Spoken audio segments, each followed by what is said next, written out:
This is Adaeze. She's going to be staying with us as my new wife. Welcome, Adaeze. Thank you. It's a pleasure to meet you. The wedding drums were loud. The compound was full of people, food, and celebration. Nkechi sat in the corner and watched her husband marry another woman inside the home she had built with her own hands. She did not cry. She did not even shout. She smiled, and that smile, quiet, patient, knowing, frightened every elder in that compound more than any tears ever could, because Nkechi had been waiting. Not for revenge, for the right moment. And the right moment was tonight. The Harmattan had just arrived in Umudioka when Obiora drove in with a strange woman in his passenger seat. The dust came before the car did. That fine red dust that coats everything in December, the leaves, the rooftops, the faces of children playing near the gate. By the time the engine sound reached the compound, 3 neighbors were already watching from their doorways. Nkechi was in the kitchen. She was making of Aku Obiora's favorite, the way she made it every Friday. Palm fruit boiled soft, pounded, pressed through her fingers until the oil ran red and clean. The smell filled the whole back of the compound. She had sent their son Chukwuemeka to buy fresh fish from Mama Dike's stall that morning. Everything was ready. She heard the car. She heard the gate open. She heard Obiora's voice and then another voice. A woman's voice. Soft, unfamiliar. Nkechi wiped her hands on her wrapper and walked to the compound entrance. The woman was young, perhaps 26. She had a smooth face and new luggage, 3 big bags lined up beside the car like she was moving in, not visiting. She held Obiora's arm with both hands and looked around the compound with wide eyes, the way someone looks at a place they have already decided belongs to them. Obiora saw Nkechi. His face shifted. Not guilt exactly. Something closer to a decision already made. Nkechi, he said, this is Adaeze. She will be staying with us. Nkechi looked at Adaeze, then at the 3 bags, then at her husband's face. Staying with us, she repeated. As my wife, Obiora said, quietly, like a man who had practiced the sentence but still could not make it land softly. The compound was very still. Even the Harmattan seemed to stop moving. Nkechi looked at Adaeze one more time. The girl dropped her eyes. Her grip on Obiora's arm tightened slightly. Your food is on the fire, Nkechi said to Obiora. She turned and walked back to the kitchen.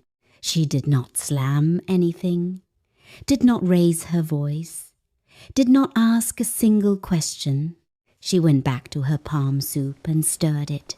And that silence was the thing that made Mama Okonkwo, watching from the next compound, press her hand to her chest and whisper, this woman is planning something.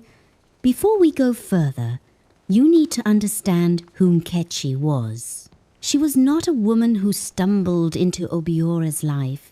She was the reason he had one. 12 years ago, Obiora had nothing.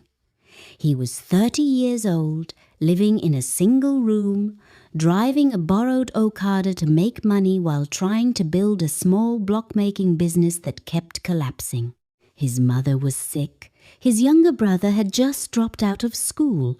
He was carrying a weight that would have broken most men. Nkechi was a teacher then, primary school. She earned a small salary, and she managed it the way only disciplined women can, stretching it, saving it, giving from it, before it was even fully hers. She believed in Obiora when nobody else did. She gave him her savings twice. The first time, the business collapsed again. She did not complain. She gave him a second time. She sold her gold earrings, the ones her mother gave her at graduation, without telling him until after. When he found out, he held her hands and cried like a child. "I will build you a house," he told her. "I swear it," she smiled. "Build the business first." He did, slowly, painfully, with her beside him every step. Obiora's block industry became a real business, then a growing one. By the time their son Chukwuemeka was born, they were building the compound in Umudioka. By the time the boy turned 5, the compound was finished. It was Nkechi who designed the kitchen, who chose the color of the walls, who planted the garden at the back where she grew uziza and garden egg and utazi for her soups. This was her house. In every way that mattered, it was hers. And now a stranger with 3 bags was standing in the middle of it. Adeze had met Obiora 8 months ago at a business event in Onitsha. She was beautiful, and she knew how to use it. She worked as an event decorator and had been hired to set up the hall. Obiora noticed her arranging flowers near the entrance and started a conversation that lasted 3 hours. He did not mention a wife immediately. By the time he did, Adeze had already decided she wanted him. She told her friend, Chidinma, "A man like that, with money and no real control over his house, is an opportunity." Chidinma asked, "What do you mean, no real control?" Adeze said, "His wife is the one running everything. He feels like a visitor in his own compound. I can see it in how he talks about her, too much respect, too much explaining. A man like that is hungry." She was partly right. Obiora had grown comfortable being managed, and somewhere in that comfort he had started to feel like the business was his achievement, but the home was Nkechi's territory. Adeze made him feel like the most important person in every room. That feeling, once tasted, is very hard for a man to walk away from. What Adeze did not know, what she had not bothered to find out, was what Nkechi had built. Not just the house, not just the business foundation, the relationships. Nkechi knew every elder in Umudioka by name. She had nursed Mama Okafor's daughter through typhoid. She had contributed to the burial fund of 3 families on their street. She sat on the Women's Council. She was secretary of the compound development meeting. When Adeze walked into that compound with her 3 bags, she thought she was entering Obiora's house. She did not understand she was entering Nkechi's village. For 6 weeks, Nkechi said nothing. She cooked, she cleaned. She went to school and taught her pupils and came home and helped Chukwuemeka with his homework. She greeted Adeze every morning with a calm face. She passed her the salt at the table. She answered her questions about where things were kept in the kitchen. Adeze told Chidinma on the phone, "This woman is weak. She has no fight. I almost feel sorry for her." Chidinma said, "Adeze, be careful of quiet water." Adeze laughed. Obiora was confused by Nkechi's silence. He had expected tears, confrontation. He had prepared responses. When none came, he told himself she had accepted it. He relaxed. He should not have relaxed, because Nkechi was not silent because she was weak. She was silent because she was listening, and what she was hearing, slowly, was everything. Before we continue, if this story is holding you, please take 1 second right now. Subscribe to this channel, tap the like button, and turn on your notification bell. Every story on this channel is written originally for you. New stories drop every week. Now let us go back to Umudioka because the wedding night is coming. She heard Adaeze on the phone at midnight, laughing softly, saying, "Once I give him a child, everything changes. The compound, the business, I just need 1 year." She heard Obiora tell his friend Pascal that the block business needed to be restructured, put in a new name, fresh registration. Pascal asked why. Obiora said Adaeze had suggested it, for tax purposes. She heard this and said nothing. She went to see one person, Barrister Uchenna Obi, a quiet man who kept an office above the pharmacy on the main road. He had done their property registration 12 years ago. He remembered Nkechi. He was surprised to see her alone. She sat across from him and placed a folder on his table. "I need you to look at what I own," she said, "and I need it to be clear." He opened the folder. He looked at her. "Everything is already in your name," he said slowly. "I know," Nkechi said. "I need it to stay that way. And I need to understand what that means if anything changes." Barrister Uchenna looked at her for a long moment. Then he nodded and began to explain. Nkechi listened to every word. The traditional wedding was Obiora's idea. He wanted it done properly. The wine carrying, the kola nut, the elders present. He invited family from 3 villages. He hired a caterer. He bought Adaeze new lace. Nkechi was invited. As the first wife, custom required her presence. She came. She dressed in deep burgundy, her best fabric, the one she wore to important things. She sat in the front row with the elders' wives. She greeted everyone by name. She laughed softly at the right moments.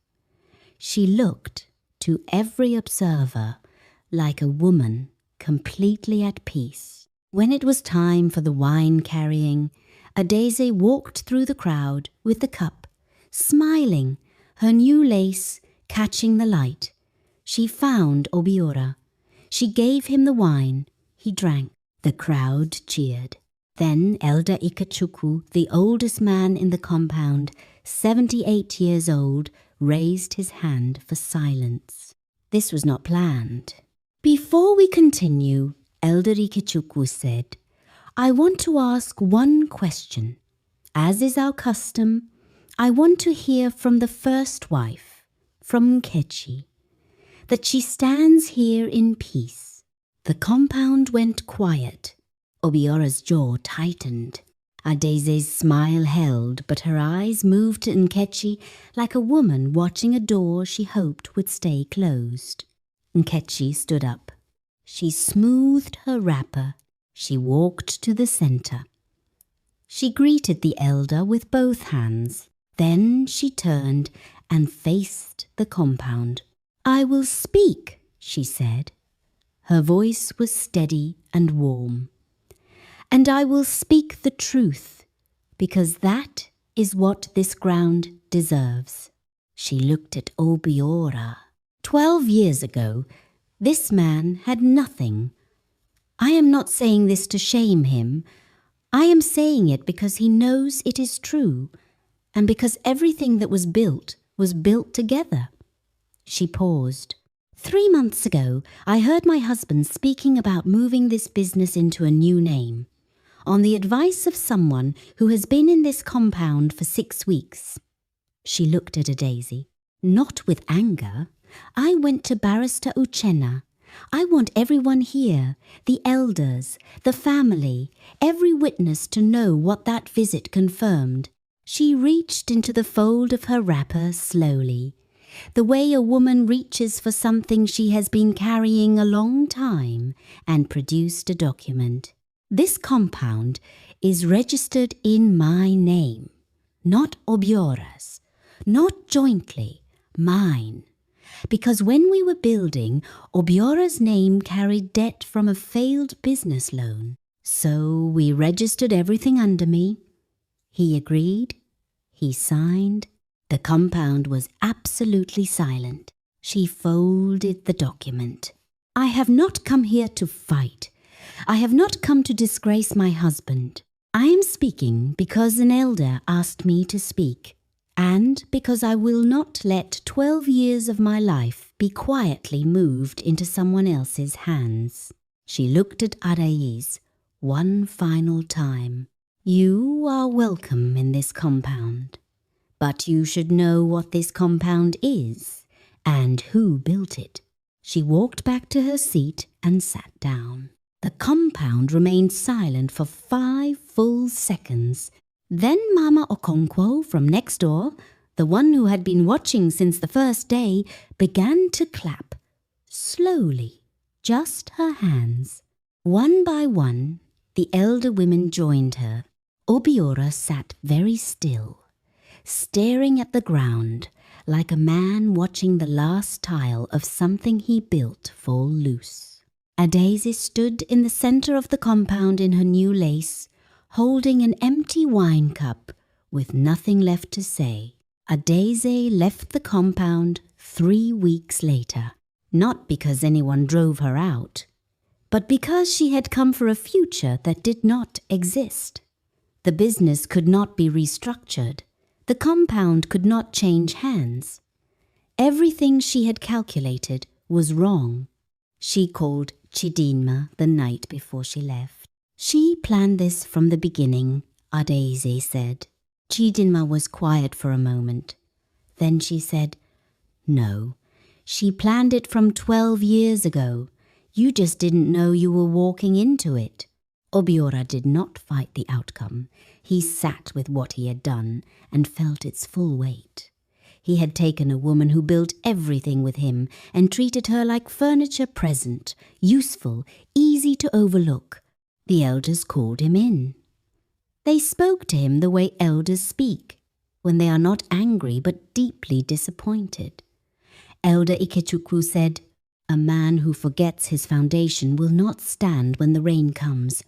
You almost lost everything your wife's hands built. Thank God she had more sense than your foolishness. Obiora went home that evening and sat outside Nkechi's kitchen door. She was cooking. The smell of palm fruit and uziza came through the window, the same smells that had filled that kitchen for 12 years, unchanged. Nkechi, he said. She did not stop cooking. I am sorry, he said. Not because things did not go the way I planned, because I forgot what you are to me. I forgot on purpose, and that is worse. A long silence. Then she said, Your food will be ready in 20 minutes. It was not forgiveness, not yet, but it was a door left open. Some wounds take longer than 20 minutes to heal. Moral lesson. The elders of Umudioka told this story for years after. They told it to young men who thought a new woman meant a new beginning. They told it to young women who entered other people's homes without studying the ground they were walking on. And the lesson they always ended with was this. Onye ruo oruya. Ya eriteya. Let the one who did the work enjoy its fruit. Silence is not weakness. Patience is not surrender. A woman who built with her hands knows exactly what she owns. And a foundation laid in truth cannot be taken by anyone who arrived after the building was already standing. The drums played that night in Umudioka. They played for Nkechi, as they always had, as they always would. If this story moved you, share it with someone who needs to hear it today. Subscribe to this channel for powerful African village dramas every week. Drop a comment below. Whose side were you on? And what would you have done in Nkechi's place?